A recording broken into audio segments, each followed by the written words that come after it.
अंते आज की मुरली है 15 सितंबर 2023।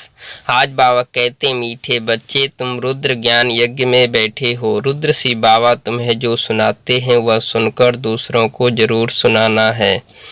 प्रश्न, बाप ने भी यज्ञ रचा है और मनुष्य भी यज्ञ रचते हैं, दोनों में कौन सा मुख्य अंतर है? उत्तर है, मनुष्य रुद्र यज्ञ रचते हैं कि शांति हो अर्थात विनाश न हो, लेकिन बाप ने रुद्र यज्ञ रचा है कि इस यज्ञ से विनाश ज्वाला निकले और भारत स्वर्ग बने। बाप के इस रुद्र ज्ञान यज्ञ से तुम नर से नारायण अर्थात मनुष्य से देवता बन जाते हो। उस यज्ञ से तो कोई भी प्राप्ति नहीं होती है। और कहते हैं उस यज्ञ से कोई भी प्राप्ति नहीं होती है। गीत है, तुम्हारे बुलाने को जी चाहता है बाबा। ओम शांति। यह कितना मीठा गीत है और कितना अर्थ सहित है। जो विशाल बुद्धि वाले होंगे वह अच्छी रीति समझ सकेंगे। बुद्धि भी नंबरवार है ना, उत्तम मध्यम कनिष्ठ होते हैं। उत्तम बुद्धि वाले इसका अर्थ अच्छी रीति समझ सकते हैं। तुम्हारे बुलाने को जी चाहता है, यह कौन याद करते हैं? बच्चे कौन से बच्चे? बच्चे तो ढेर हैं। जो ब्राह्मण बने हैं, जो देवता थे, जिन्होंने ही पूरे 84 जन्म लिए हैं, उन्होंने ही जास्ती बुलाया है। वही शिव अथवा सोमनाथ के मंदिर की स्थापना करते हैं। सिद्ध होता है हम जो पूज्य देवी देवता थे अभी पुजारी बने हैं। बरोबर हम पूज्य थे फिर पुजारी बने हैं तो सोमनाथ शिव की पूजा करते हैं।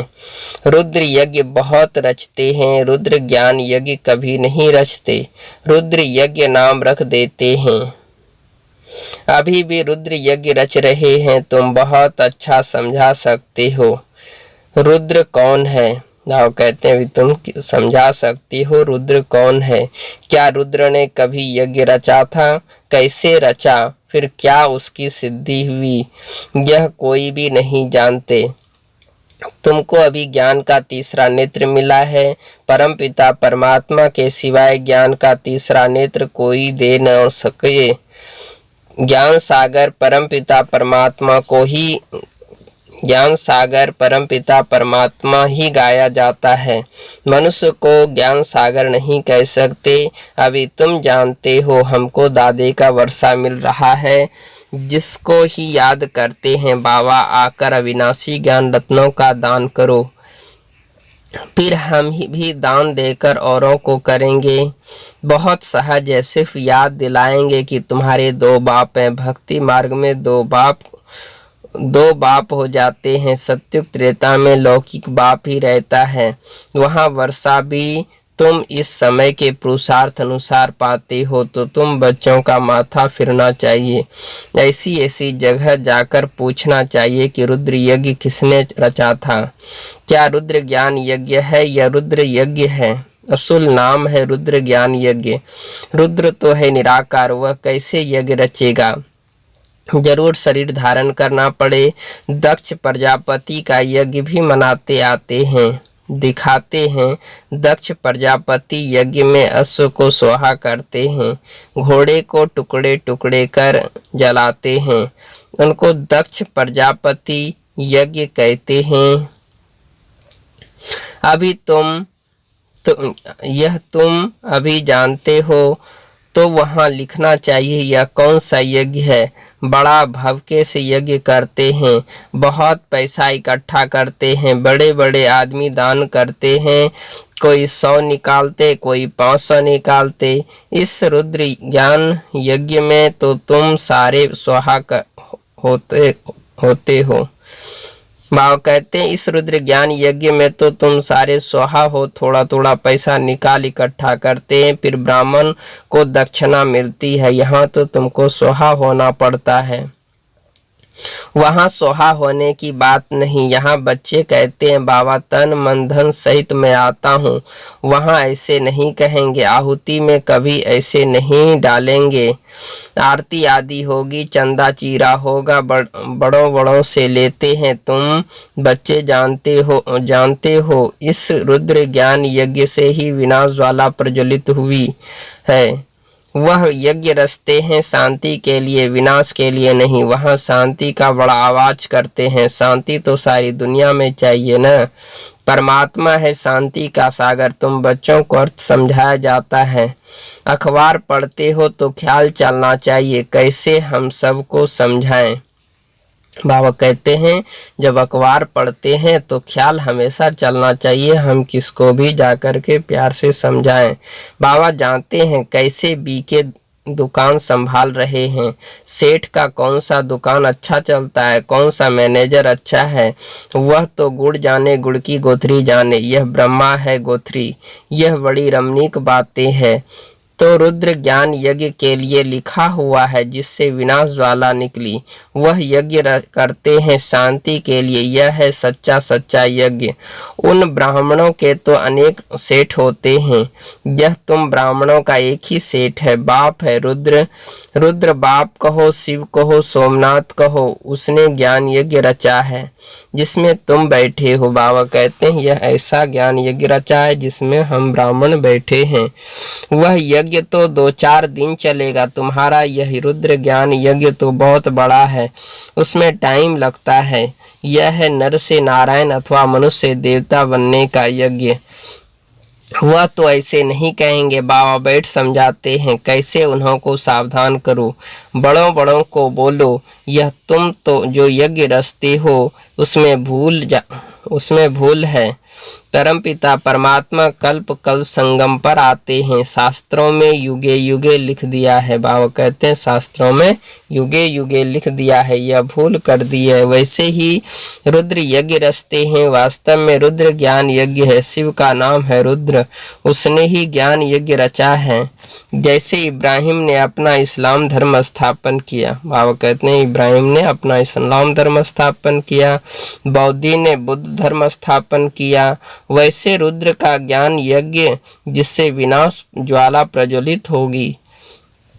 तो गोया वो लोग शांति के लिए यज्ञ रचते हैं, अर्थात विनाश नहीं चाहते।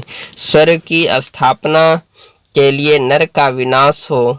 बाबा कहते हैं स्वर्ग की स्थापना के लिए नर का विनाश हो तो अच्छा ही है ना। बाबा कहते हैं यह हमेशा अच्छा रहता है। जब तक कि विनाश नहीं होगा तब तक कोई नई दुनिया की स्थापना हो नहीं सकती।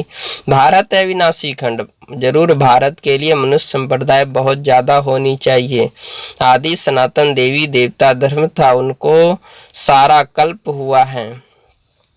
शास्त्रों में 33 करोड़ लिख दिया है, परंतु यह तो समझाना चाहिए जरूर। और धर्म वालों से देवता धर्म की आदमशुमारी जास्ती होगी, लेकिन वह कन्वर्ट हो गए हैं तो कैसे निकले। बौद्ध क्रिश्चियन मुसलमान आदि जाकर ढेर बने हैं, इसलिए थोड़ी संख्या हो जाती है। यह भी ड्रामा है।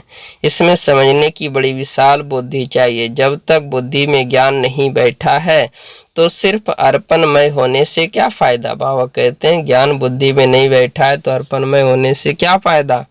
अर्पणमय तो ढेर बनते हैं, परंतु जो अच्छी रीति धारणा कर और कराते हैं, प्रजा बनाते हैं, वही अच्छा पद पा सकते हैं। बाबा कहते हैं प्रजा जब तक नहीं बनाएंगे तब तक कुछ पद पा नहीं सकते हैं। यह तो एक्यूरेट गीत है। बुलाने को जी चाहता है। बाबा सबसे पहले 84 जन्म किसने लिए होंगे। जो पहले थे वह थे देवी देवताएं, सो भी भारत में थे। अभी तो कोई कहाँ कन्वर्ट हो गए हैं, कई तो भारत से बाहर चले गए हैं।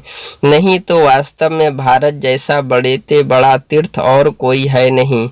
और सभी धर्म स्थापक जो हैं उन्हों को भी पावन बनाने के लिए भगवान को भारत में आना पड़ता है, क्योंकि सब पतित है, सबको पावन बनाने वाला एक है।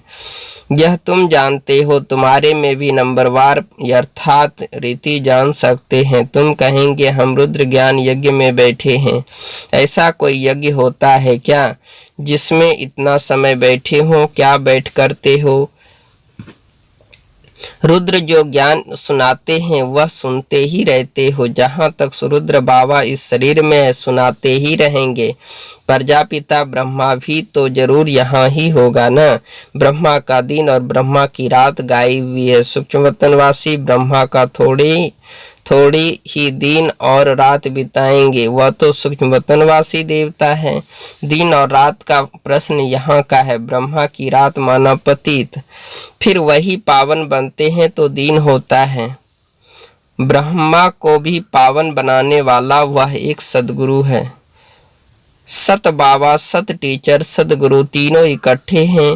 पहले जरूर बाप के बच्चे होंगे, फिर पद टीचर से पाएंगे। नंबरवार है ना। यह भी बुद्धि में रहे तो कितनी खुशी रहे। बाबा कहते हैं तुम पहले बेहद के बाप के थे ना। यहाँ आए हो पाठ बजाने के लिए। भक्ति मार्ग में बेहद के बाप को याद करते आए हो, क्योंकि वह है स्वर्ग का रचयिता। शिव बाबा क्या है? स्वर्ग का रचयिता है। जरूर स्वर्ग की राजाई देने वाला होगा। यह समझाना तो बड़ा सहज है। बाबा कहते हैं यह समझाना बड़ा सहज है। सेंसेबुल ही समझा सकेंगे। वास्तव में सेंसेबुल तुम ब्राह्मण हो।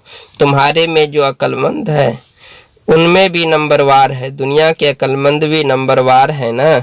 जहाँ भी जो सेंसेबुल बनते जाएंगे वह जरूर अच्छा नंबर पाएंगे। हर एक अपनी दिल से पूछे हम कहाँ तक सेंसेबल बना हूँ। जैसे बाबा मुरली चलाते हैं वैसे वहाँ भी तुम्हारी मुरली चल सकती है। बाबा कहते हैं तुम उन्हें समझाओ कि रुद्र यज्ञ और रुद्र ज्ञान यज्ञ में रात दिन का फर्क है। बाबा कहते हैं रुद्र यज्ञ और रुद्र ज्ञान यज्ञ में रात दिन का फर्क है। रुद्र ज्ञान यज्ञ रचा तो उससे विनाश ज्वाला निकली, भारत स्वर्ग बना, और फिर यज्ञ रचते हैं तो विनाश न हो, अर्थात स्वर्ग स्थापना न हो। यह तो उल्टी बातें हो गई। तब तो बाबा कहते हैं मैं इन सब का उद्धार करने के लिए आता हूँ। रुद्र यज्ञ रचता हूँ जो बाबा कहते हैं तो तुम प्रतिज्ञा करते हो बाबा हम आपसे सुनकर और सुनाएंगे। अच्छा औरों को सुनाओ, पहले यहाँ तो रिपीट करो, घड़ी घड़ी रिपीट करो, जो फिर वहाँ कहाँ समझा भी सको। बाबा कहते हैं घड़ी घड़ी रिपीट करो, फिर कहाँ भी जाकर समझा सको। फर्स्ट क्लास पॉइंट है। उस यज्ञ में तो जौ तिल आदि डालते हैं, मेरे रुद्र ज्ञान यज्ञ में तो सारी पुरानी दुनिया की सामग्री सोहा हुई थी, परंतु यह सब बातें और कोई की बुद्धि में अच्छी रीति धारण नहीं होती है। बाप को याद नहीं करते हैं तो बाबा बुद्धि का ताला नहीं खुलता। बाबा कहते हैं हम भी क्या करें, इस समय सबकी बुद्धि पतित है, सबको पावन बनाता हूँ। जो मेरे को याद नहीं करते उसमें धारणा नहीं हो सकती। बुद्धि का ताला कैसे खुले? याद से ही खुलेगा। मोस्ट बिलवेड बाप है, उनकी बड़ी महिमा करते हैं। शिव बाबा की कितनी महिमा है। बाबा कहते हैं शिव बाबा की कितनी महिमा है। शिव की पूजा भी होती है तो जरूर आता होगा ना। बगैर आर्गन्स क्या करेंगे। तो अब ब्रह्मा में आया हुआ हूँ। तुम बच्चे बाप दादा के सामने बैठे हो, परंतु देह अभिमान होने के कारण इतना लव यानी प्यार बाप के लिए रिगार्ड नहीं रहता है। जब बाबा कहते हैं देह अभिमान में रहते हैं तो उतना प्यार बाप का रिगार्ड नहीं रहता है।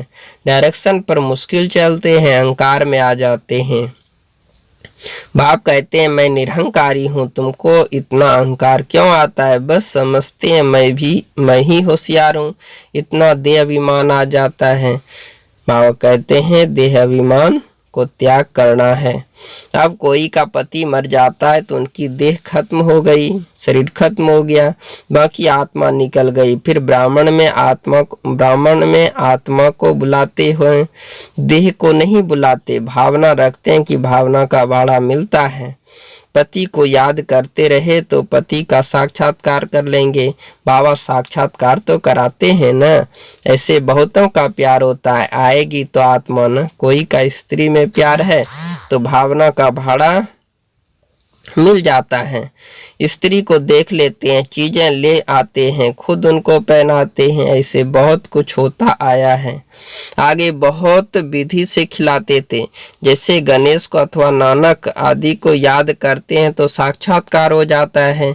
ऐसे बहुतों को हो सकता है, परंतु वह चाबी एक ही बाप के हाथ में है।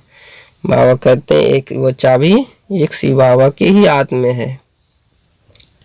बाप कहते हैं यह साक्षात्कार की बातें भी ड्रामा में नुधी हुई है। साक्षात्कार कराया, ड्रामा चला, ठहरता नहीं है। ड्रामा को भी अच्छी रीति जानना होता है। अरे बाबा का तो अच्छी रीति रिगार्ड रखो। बाप में इतना रिगार्ड प्यार रखना बड़ा मुश्किल समझते हैं। वह तो निराकार है। कहते हैं यह तो उनका रथ है, इनको हम क्या करेंगे, हम तो निराकार को ही याद करेंगे। अच्छा, निराकार की गोद में जाकर दिखाओ, निराकार साथ खाओ पियो, तुम इनके पास क्यों आते हो। कहते हैं नहीं बाबा, आप इसमें हो, आपको ही इसमें विराजमान समझ चलते हैं। यह बड़ा मुश्किल किसकी बुद्धि में रहता है। ऐसे बहुत हैं जो गपोड़े लगाते हैं, हमारा बाबा में बहुत प्यार है, हम इतने घंटे बाबा को याद करते हैं। बाबा कहते हैं मैं भी पूरा याद नहीं करता हूँ, मैं तो एक ही सिकिलदा बच्चा हूँ, फिर भी मैं पुरुषार्थ बहुत करता हूँ। ब्रह्मा बाबा कहते हैं मैं ही सिकिलदा बच्चा हूँ, फिर भी मैं पुरुषार्थ बहुत करता हूँ। अच्छा, मीठे मीठे सिकिलदे बच्चों प्रति माता पिता बाप दादा का याद प्यार और गुड मॉर्निंग। रूहानी बाप की रूहानी बच्चों को नमस्ते। हम रूहानी बच्चों की रूहानी माता पिता बाप दादा को याद प्यार और गुड मॉर्निंग और नमस्ते नमस्ते नमस्ते। बाबा ने हम बच्चों को कितना प्यार से मुरली सुनाया।